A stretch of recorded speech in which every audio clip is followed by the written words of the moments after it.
Your hosts are here, Sammie and Michelle. By the end of this podcast, you'll know them well. Adulting, navigating the journey of life. Careers to relationships, pain and strife. Put down the rule book, rethink the status quo. If there's another direction you wanna go, find purpose, passion and mastery in all that you do with Status Post Adulting. Hey, Status Post Adulting family! This is Sammie and Michelle, and you're listening to the 95th episode of Status Post Adulting, where we are gonna be talking about investing in yourself with money. Yes, Sammie. And I'm excited to talk about this because in the past few months, both of us have really taken the leap in terms of investing in our education, in bettering ourselves, in putting some dollars behind the goals that we want to achieve. And so we wanted to talk about that a little bit because I think it can be something that people can go back and forth on. And so we wanted to share our experiences. That's right, Michelle. We have been angel investors for the startup of us, which is what we're going to be talking about on this podcast. A lot of times, you're being responsible with your money, you're trying to save greater than 50% of your income, you're trying to max out your 401k, you're doing all the things that we love. And sometimes with that, investing in yourself can seem a little bit luxurious. I agree, Sammie. I saw on Twitter, this guy referred to it as the S&Me 500, which of course I loved. Honestly, whether or not you're being frugal or not being frugal, a lot of times I find even for myself, I'll sometimes very casually spend money on Amazon or to buy this or that, but then I'll really pause and overthink spending $20 on a book, $100 on a class, spending money on something that probably would actually be a good investment in terms of bettering myself. I like what you said about the S&P 500. I said me 500. S&Me 500. That's hilarious. Me. But really, it's not an index fund. You're almost like investing in an individual stock. That is true. Because you don't have the risk benefit of the index fund where other companies are there to make up for the fall if you completely get destroyed. You only have you. You only have this body. You only have this mind. And you only have these skills which you can foster. And that's why you actually should invest in the startup, the company of you. Exactly. The most important asset is yourself. Mm-hmm. You born and die with this asset. Exactly, Michelle. I know for me personally, when I've looked into investing in things in the past, I've kind of rationalized it with, oh, well, I could just take the time to learn it on my own or, read a bunch of books or listen to a bunch of content and figure it out by myself. And I definitely think there's a time and place for that. But sometimes there is no time. And if you're short on time, a lot of times investing in these things can be really helpful. I agree, Sammie. I think there's two parts to that. One, I actually got this from Ramit Sethi, but I literally cannot figure out from where. I always try to find this article where he talks about it. But he talks about how, in his budget, he has an automatic green light for any educational thing that he's interested in. If there's a book that he's interested in or someone recommends, if there's a course or a class, then he will just green light it. He won't even spend time thinking about whether or not he should do it. And I like to adopt that similar mindset. It's not like I am always buying tens and thousands of books, so it's not something that's typically breaking my budget. And usually that $10 or $15 I invest is a pretty good investment. Now, there's a second half to what you're saying, though, Sammie, is that while it's good to invest in those small things like books or courses, or even just watch free YouTube videos online, there's also a lot of benefits to paying somebody who's a little bit ahead of you along the journey. Yeah, Michelle, that individualized, targeted advice or targeted help, it just can be so much more helpful than trying to figure everything out by yourself. It will literally get at what your specific problems are or your specific pain points and try to work with those. So because of that, you progress so much faster. And I think this can show up in a lot of different ways, whether it's your mental health, your physical health, different things that you're trying to figure out. A lot of times when you're trying to piece together things online, for example, I really wanted to start writing online. And I would watch videos about it and I would read content about it, but I still wasn't really moving forward. I was almost using it as a way to procrastinate, and I wasn't sure about what I didn't know. But I recently took an online writing course, which is one of these like new trendy cohort-based classes. So it's like a lot of live sessions built in with assignments. And it was so great because from the beginning, they knew every single mental blocker we would run into, attacked it, and then gave us the skills to compound our skills over 5 weeks. And so even though some of that stuff may have been things that I could have learned or looked up, it was still so helpful to have somebody say like, hey, you're probably going to freak out when you have to post a draft. You still have to do it. Don't be a perfectionist about it. Once again, don't be a perfectionist about it. And just to have somebody who already knows you're going to run into that is so helpful. Yeah, Michelle, what you're saying about your rite of passage class reminds me of my Your First Rental class with Paula Pant. And I'm completely obsessed with Paula Pant. I think she's so smart and she's so organized. And so when I was considering getting a rental property, I considered buying her course. And it is not a cheap course.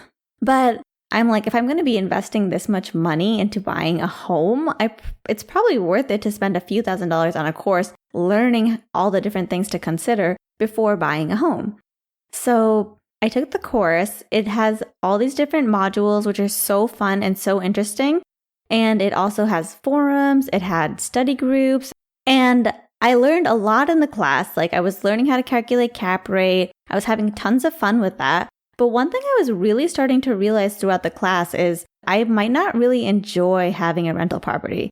Like a lot of the people in the course were like very excited about renovations and very excited about flipping a house or finding tenants. And like when I compare this to just investing in an index fund, it seemed like so much work.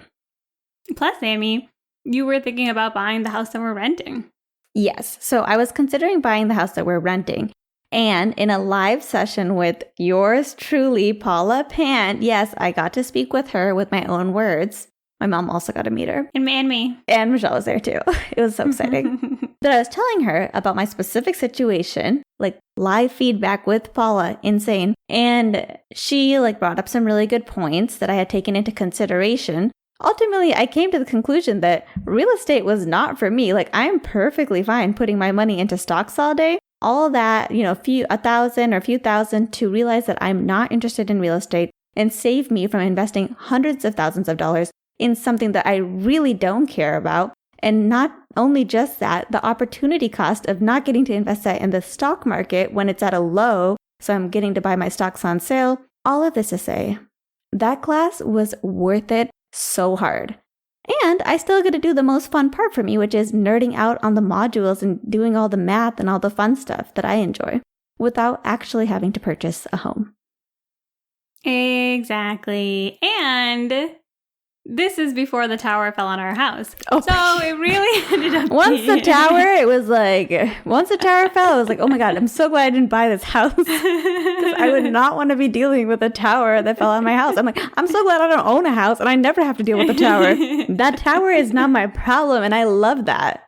I totally agree with you, Sammie. I think a couple of the key things that you're pointing out is that there is a lot of value in being able to talk to people, both people who are, again, ahead of you, who are experts in this, that you can have personal conversations with, and also people who are maybe your peers, a couple of steps above you, below you. You can all share your knowledge, talk about the questions that you're thinking about, and there's just so much value in that. Versus a lot of times if you look online, I find it to be very prescriptive. Like it's very like, okay, you should do this or you should do that. Because it's really hard to communicate things with nuance, but a course really gives that opportunity. I agree, Michelle. I think getting to actually speak with people and also kind of see how excited they were about buying a home and hearing the things that they were excited about and just kind of like reflecting internally back on me and seeing that I'm like 0% excited about any of those things made me really realize that this is not the thing for me. And I had the opposite experience. When I took my writing course, there's like 300 people in it. I've met like a little over 100 of them. And it was so nice to have a community of people that really had the same interest as me. I found out while doing the class that I am really interested in writing. I got a lot of positive feedback. And so for me, it was totally worth it because I had an opportunity to not only build a community of like-minded people, but also really discover a part of myself that I had always wondered about, but couldn't push myself forward to do it myself. I think another way, Michelle, that I've invested in myself is through therapy. So as I've mentioned on previous episodes, I have my therapist, regular psychologist therapist, and also my spiritual counselor. And I've been meeting with them regularly. I started doing that this year. And I found that to be something that I also consider investing in myself. And not just because my insurance doesn't cover it. So I am paying for both of these out of pocket, but I find them to be really useful.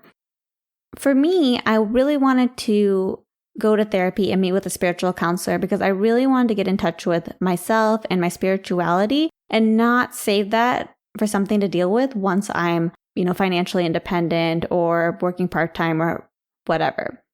I find them both to be so helpful. It's kind of insane the insights that I've been having with both the therapist and the spiritual counselor. I'm somebody who likes to introspect. I like to think about the big picture. I do my meditation classes oftentimes. And a lot of the time, those things will kind of fall off because I'm really busy. Having a spiritual counselor and a therapist to work through what I'm going through with me and about me, like personalized to me, it just changes everything. I totally agree, Sammie. I was lucky when I saw a therapist with my work. They had offered it through the organization. Maybe should have been a red flag. But one of the nice things was that I got the opportunity to try it for free. And it really made me realize that anytime there's something you think that you want to process or get ahead of or learn more about yourself, which honestly is probably always, there's probably something that you can dig into. But I think there is always like a time where you're like, I think it would be really great to talk to somebody. And then either the money or figuring out how your health insurance work or finding somebody, like all of those things are barriers to doing something like therapy or even finding a coach. But I think those things can be so helpful because these are professional people who can help you a lot more than, I don't want to say it, mental health TikTok, okay? It's not the same. or even your friends, I will say or that your too. Friends. Mm-hmm. Oh, for sure. I mean, I am so guilty of being a therapist to my friends. Like, I want to be there for my friends, but I don't have the tools or the language for helping my friends like work through things. / I don't necessarily have the emotional bandwidth. / nobody's paying me. Even though it might be fun, like a lot of times there are actually like real good qualified people that you can talk to. And it's worth considering if it's something you can afford or get covered by your insurance. Yes.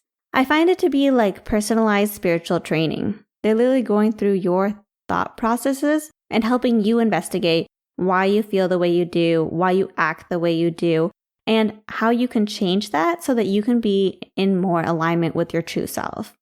So true, Sammie. And it's not just about your mental health. I think there's always something to consider about investing money in yourself when it comes to your physical health as well. For me, I'm a huge class person. Can't do that here. Mm-mm. But when I was in, say, San Francisco, classes in San Francisco are very expensive, quite honestly. For sure. And I like SoulCycle, which is probably the expenses of the classes. But I really enjoyed it. I could afford it. I think that's an important part too. And there were classes that I thought were very high quality. So if I was going to go every week, I was like, you know what? If this is how I exercise, I'm willing to invest the money into it. For other people, that might be a personal trainer. Like if you have major goals around the food you eat, I don't know, I've never worked with a personal trainer, but I know that can make such a big impact for people. versus like just watching videos or going and playing around at the gym. Yeah, Michelle. As you know, we are a huge fan of ClassPass at this podcast. Oh, yeah. And we haven't mentioned it lately because we live in a place where there is no ClassPass. There's no class pass. There's no class nor ClassPass. But when we lived in the Bay Area, there are so many really nice upscale classes. And even though ClassPass, for me personally, with how many classes I was going to, you could easily argue that it would be better for me just to get a gym membership at a place that offered classes. But I really liked going to the bougie classes. Like, I love my super nice hot yoga studio or my super nice cycling studio. They just have like a vibe that makes you feel so good being there and like all the amenities you can dream of. So even though it's a little bit pricey, I would work out more because of that. Yeah, I mean, I can't speak to when this podcast comes out. Like, it's been a while since we've done it.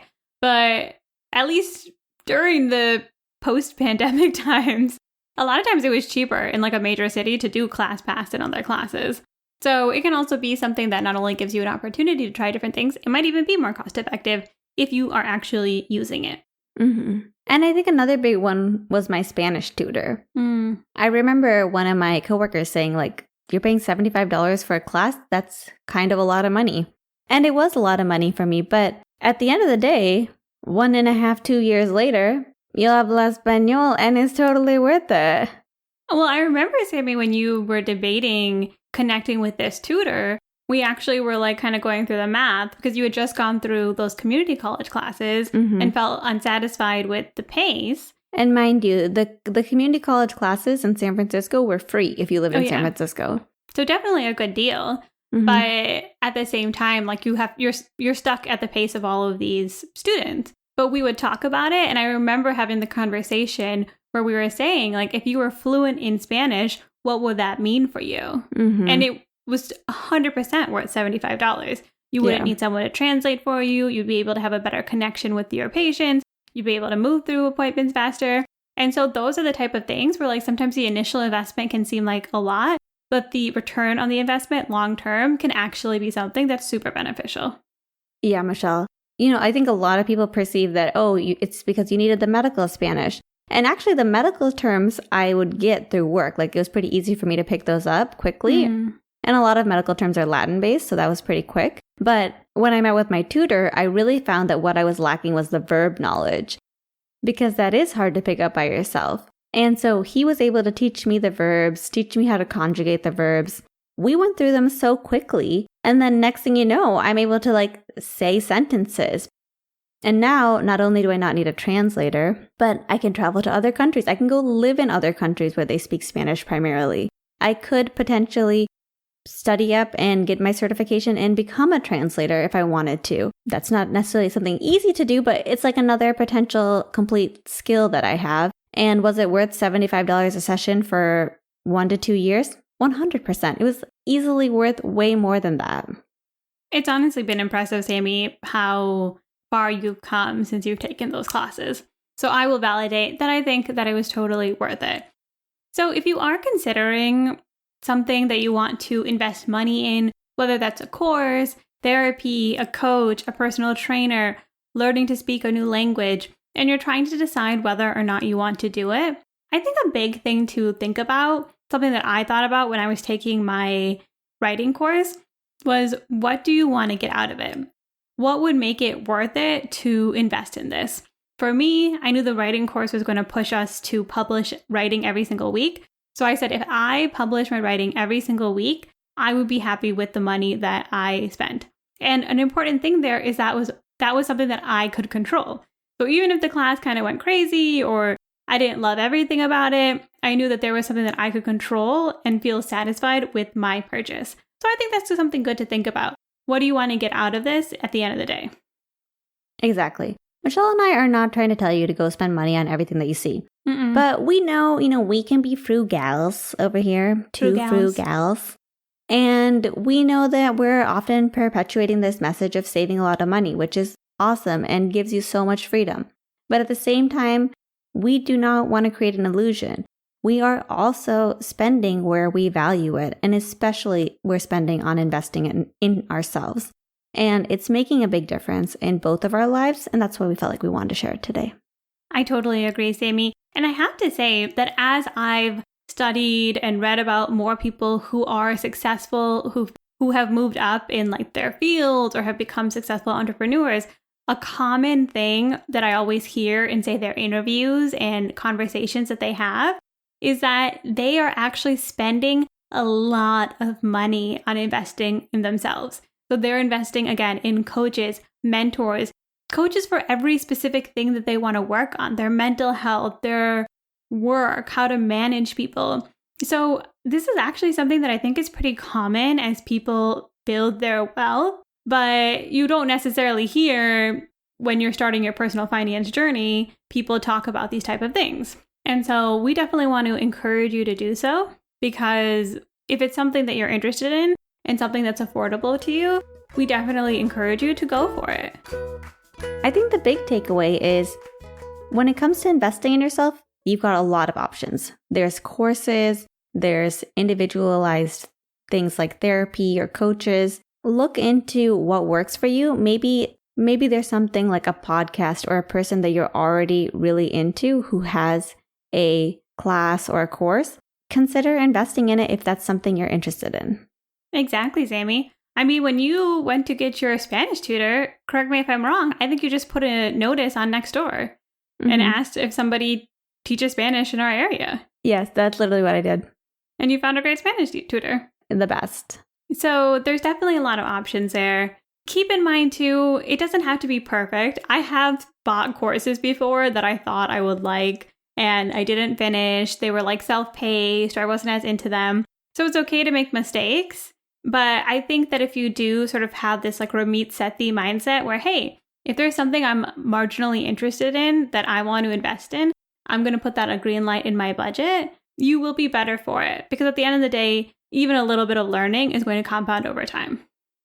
And if you guys do decide to take a course and you like it or you don't like it, let us know. Let us know what you're into and what kind of courses you guys are taking or what kind of coaches or whatever way you're investing in yourself. Let us know. We are so curious. You can email us at statuspostadulting.com. You can hit us up on Instagram at status...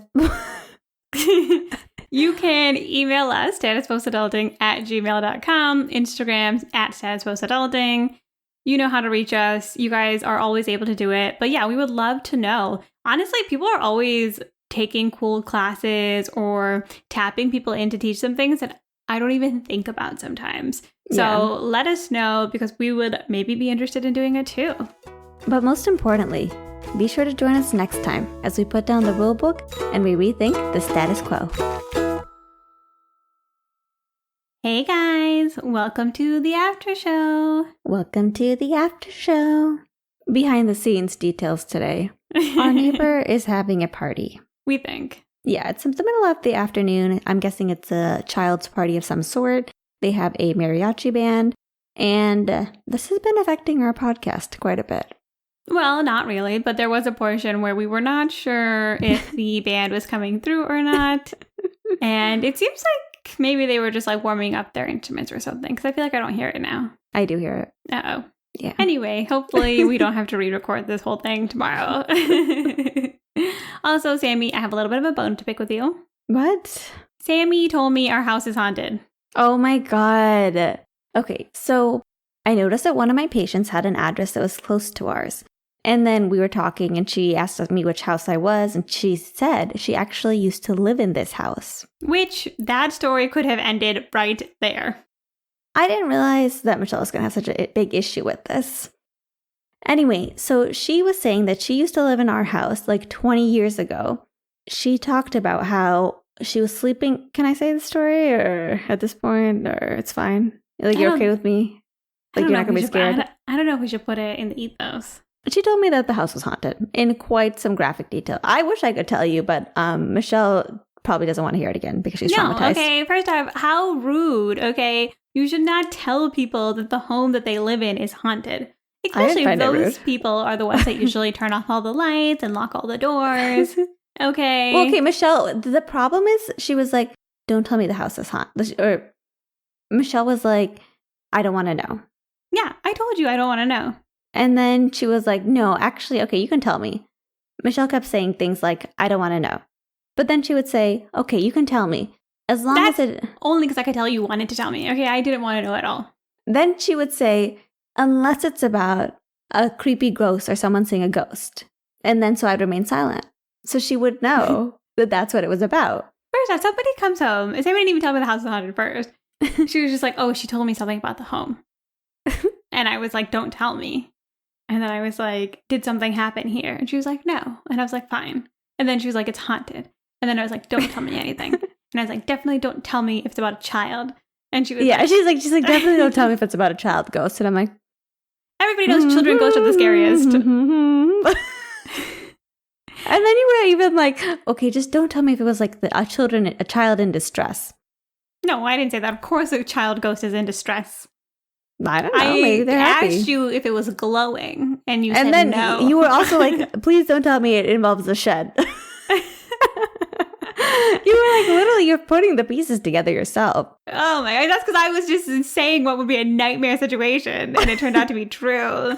Okay, and you're very bad at hiding things from me. I'm bad at hiding things, you know that. No, you should never have told me. Anyway, let us know if Sammie was a terrible person and told us about ghosts, or if you would prefer if someone told you.